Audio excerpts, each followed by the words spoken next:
Atenção, em 5 segundos, para mais de 100 municípios, Jornal Band Cidade.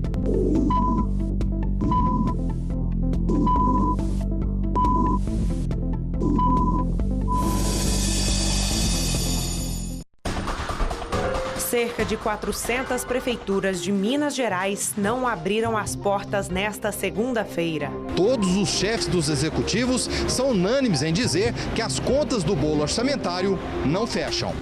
Servidores municipais de Patos de Minas entram em greve. Na última sexta-feira, o prefeito municipal enviou um ofício para o sindicato, informando que estava aberto a negociações. Campanha busca diminuir ocorrências primárias nas rodovias da região. São mais de 600 ocorrências de pane seca, falta de combustível, somente na BR-050. E no agronegócio, o sistema Campo Limpo é modelo para o mundo. A partir de agora, no Band Cidade.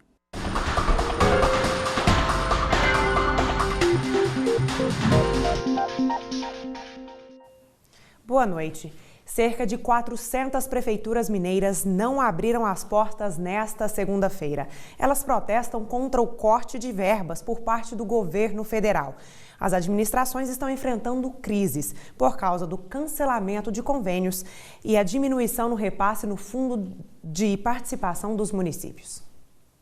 Pelo menos metade das 853 prefeituras mineiras paralisaram as atividades em protesto contra a crise financeira enfrentada pelas administrações municipais. A situação, provocada pelo descumprimento no repasse do Fundo de Participação dos Municípios, pelo cancelamento de convênios e pela baixa arrecadação, levou prefeitos e representantes de 42 associações micro-regionais a entrarem num consenso quanto à manifestação.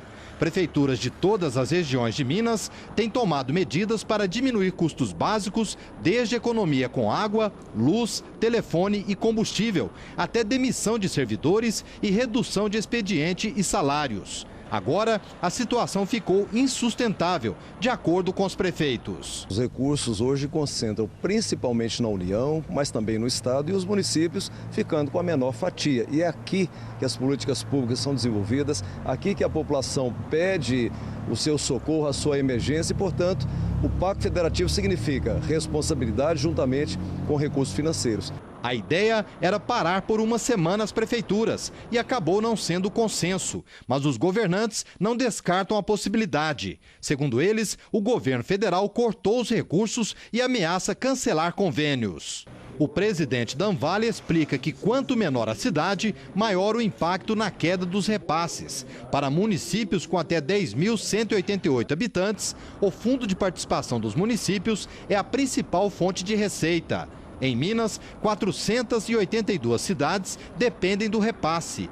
Destas, 57% receberam apenas 82 mil dos 167 mil esperados. Em Uberaba está a sede dos 27 municípios que compõem a Associação da Microrregião do Vale do Rio Grande.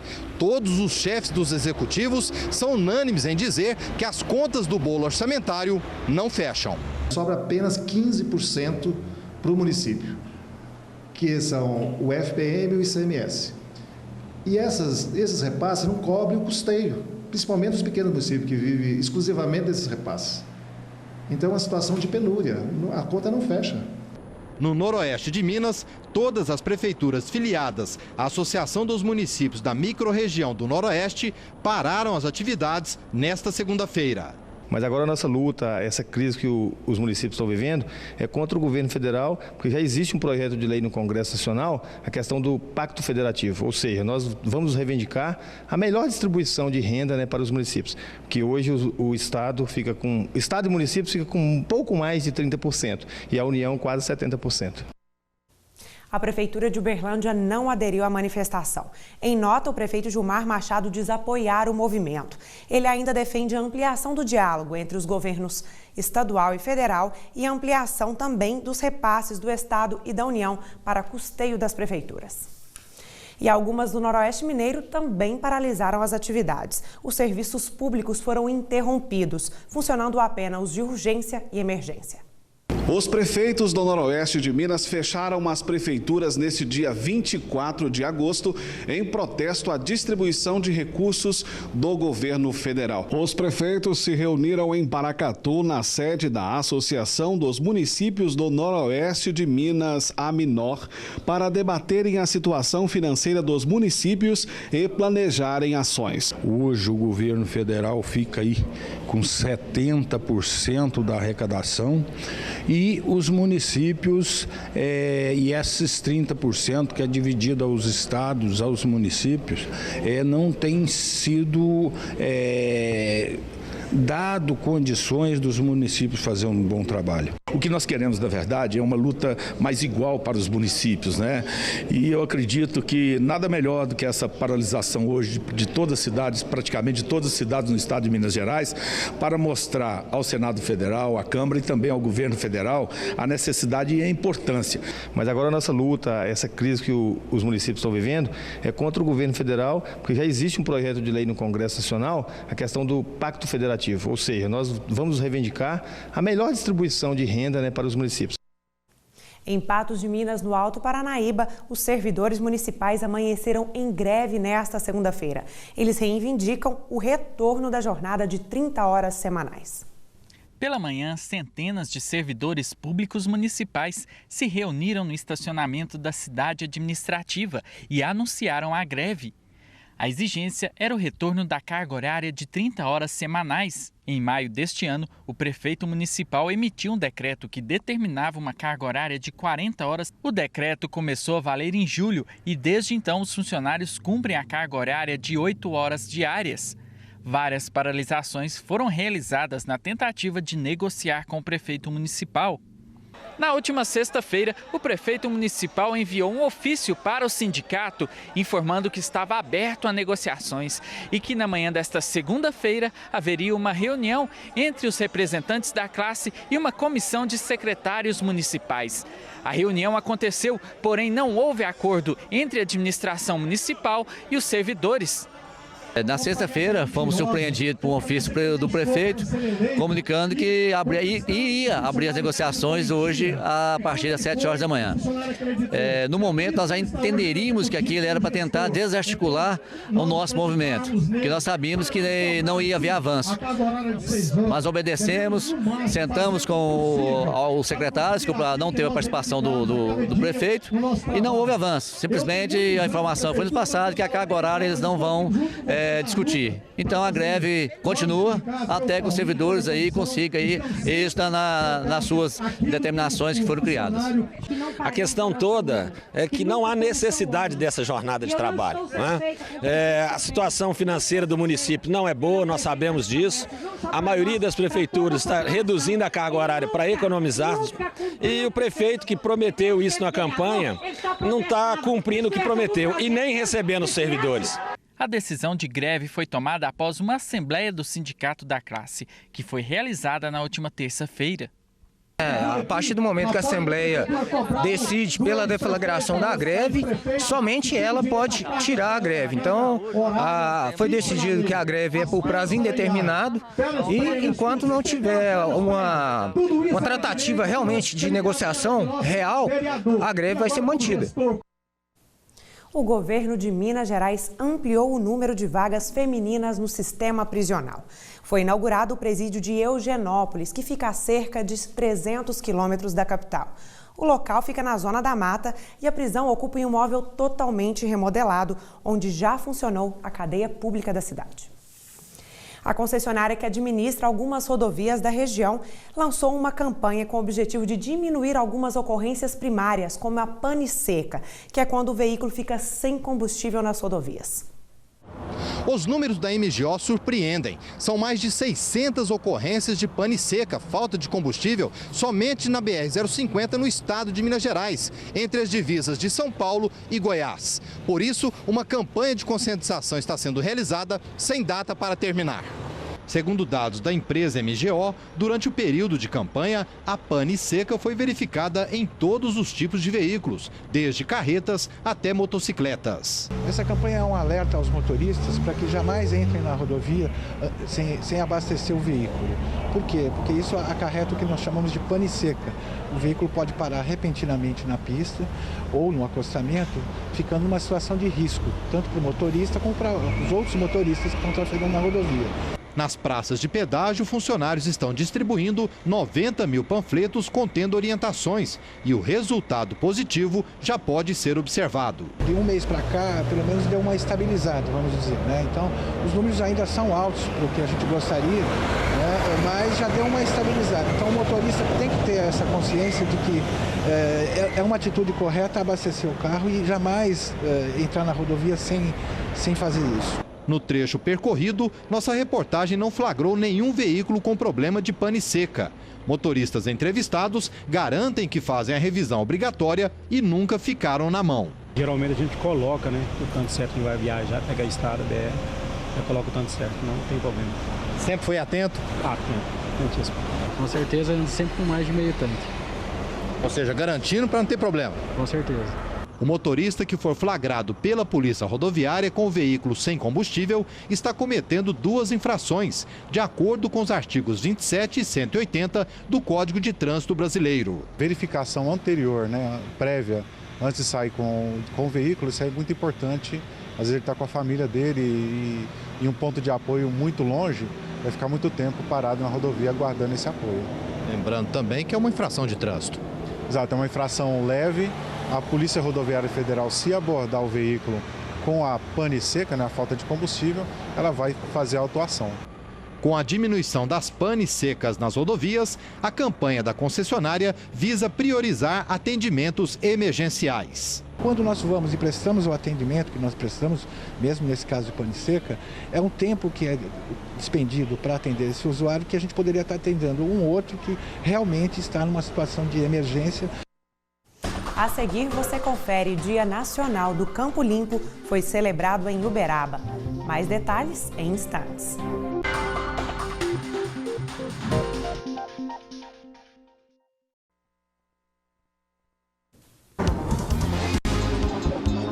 Agronegócio. Oferecimento Café Evoluto. Tomar café é tudo de bom. Vamos conferir as cotações de commodities agrícolas desta segunda-feira.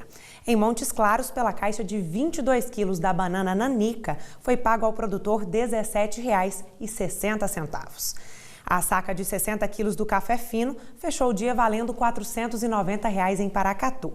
E em Araguari, a caixa de 23 quilos de tomate foi cotada a R$ 26,67. Em 13 anos de operação, o sistema Campo Limpo, que organiza a logística reversa de embalagens vazias de defensivos no Brasil, se tornou um modelo no mundo. Mas o sistema ainda enfrenta desafios. No Brasil, 94% das embalagens de defensivos são devolvidas após o consumo e descartadas de forma ambientalmente correta.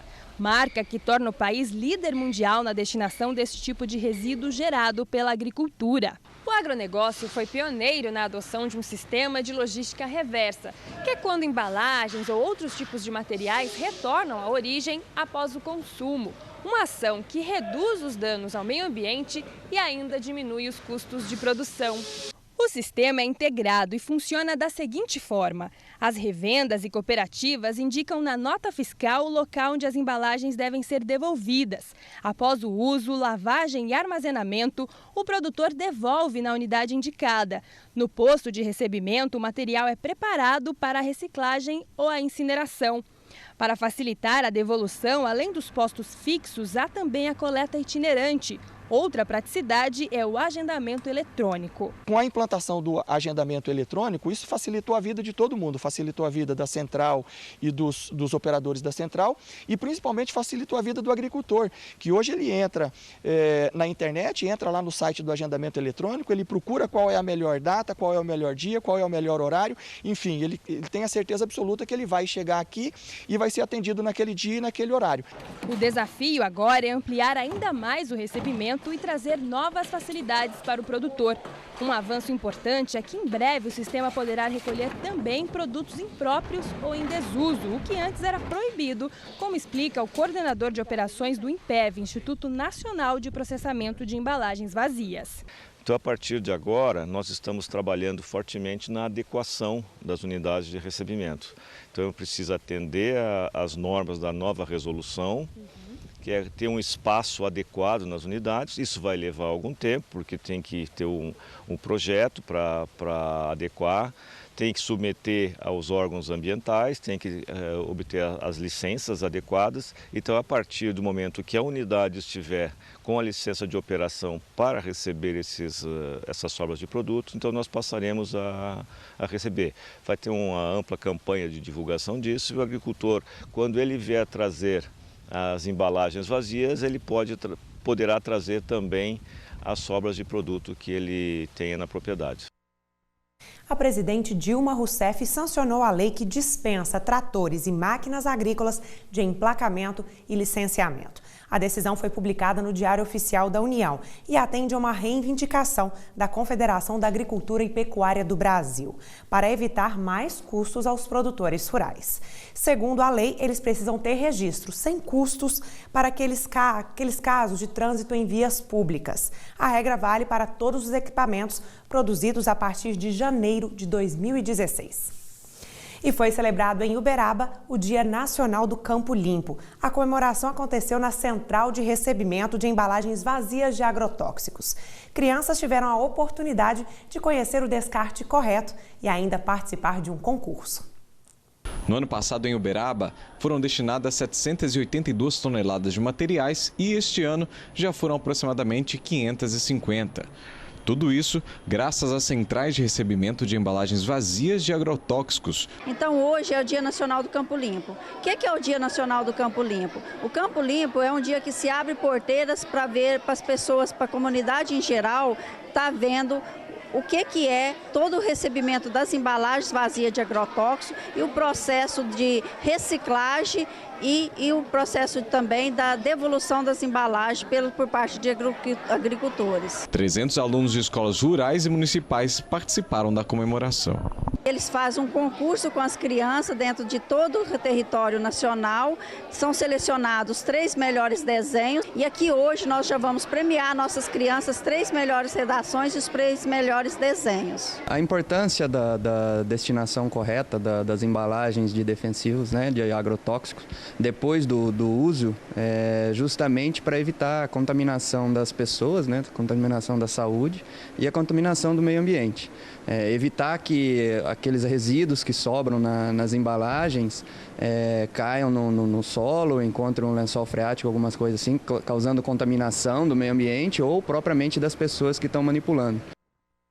Vamos agora para a previsão do tempo nesta terça-feira em Uberlândia e região. Os dados são do Instituto Climatempo.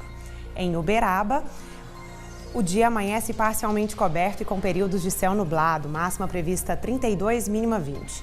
Em Dom Bosco, a terça-feira será de sol com muitas nuvens durante todo o dia e a noite. Máxima 33, mínima 18, não há previsão de chuva. Em São João Batista do Glória, amanhece sol nesta terça, com aumentos de nuvens pela manhã, pancadas de chuva à tarde e à noite. A temperatura pode chegar a 33 graus, mínima 20. Em Paineiras, a terça será com céu encoberto e com pouca possibilidade de chuva, máxima 32, mínima 18. E em Uberlândia, máxima prevista 30, mínima 21. A previsão é de uma terça-feira com muitas nuvens no céu e períodos nublados. A seguir, você vai ver. Aqui no Band Cidade, objetos pessoais do médium Chico Xavier serão leiloados. Não vá perder em instantes.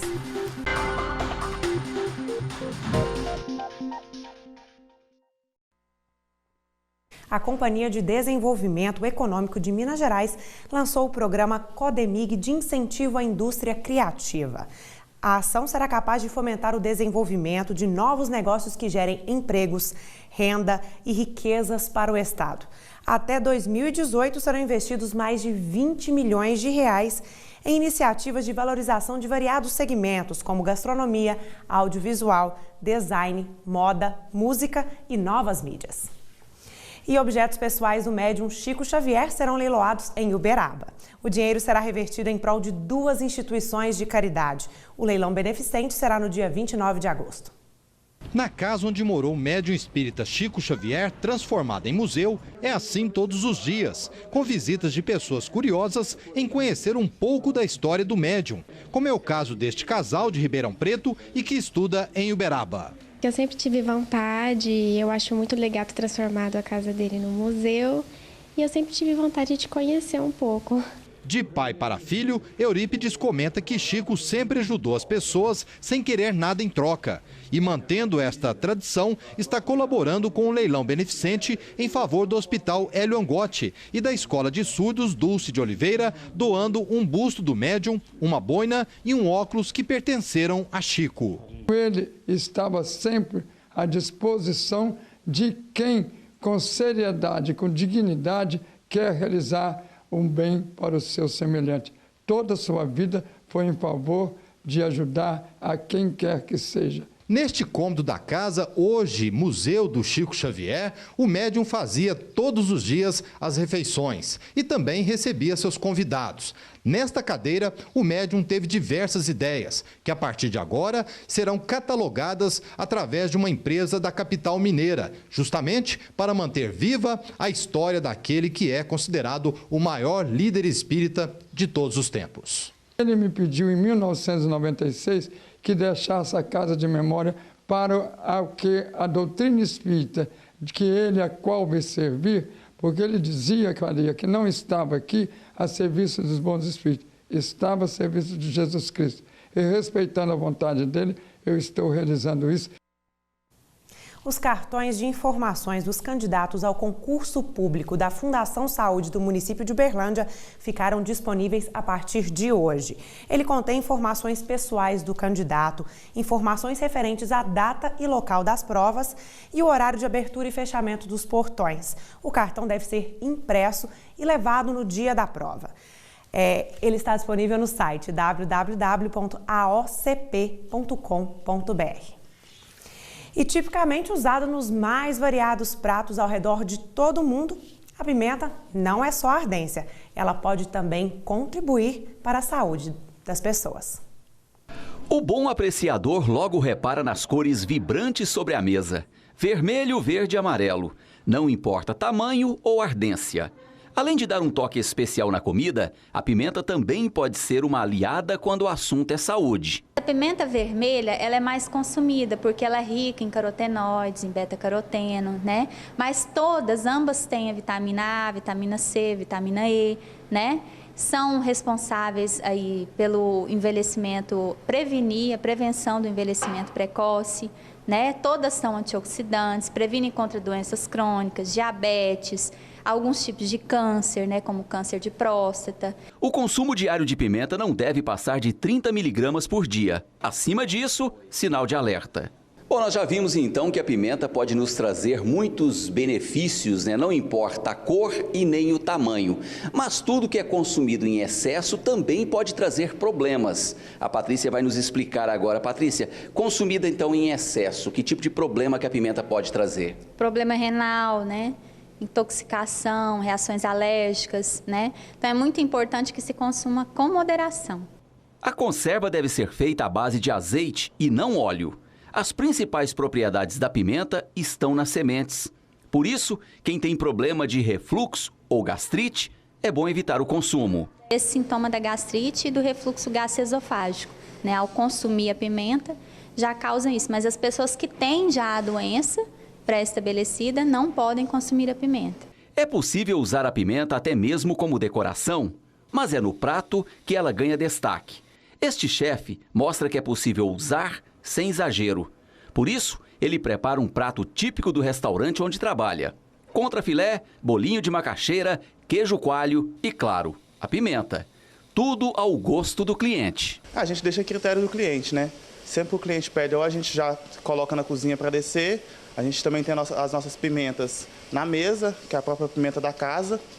É uma pimenta malagueta, mas a gente dá uma temperada nela com outros ingredientes, com outras conservas, para ela ter um gosto mais temperado e não tão apimentado, para entrar no gosto de todos.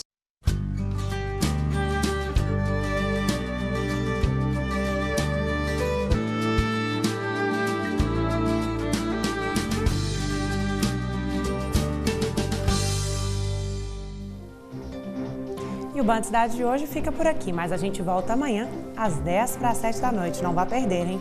Uma ótima noite para você e fique agora com o Jornal da Band e as notícias nacionais e internacionais.